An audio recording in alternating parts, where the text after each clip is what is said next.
ఎట్లా అనిపిస్తుంది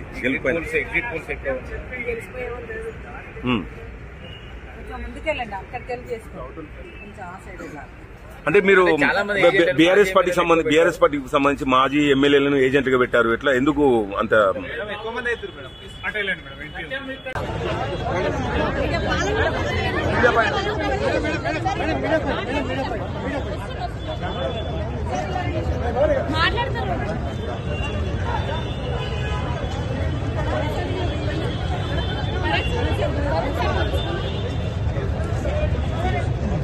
ఎట్లా అనిపిస్తుంది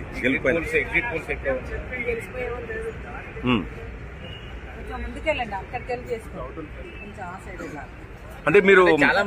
బీఆర్ఎస్ పార్టీకి సంబంధించి మాజీ ఎమ్మెల్యేలను ఏజెంట్ గా పెట్టారు, ఎట్లా ఎందుకు అంత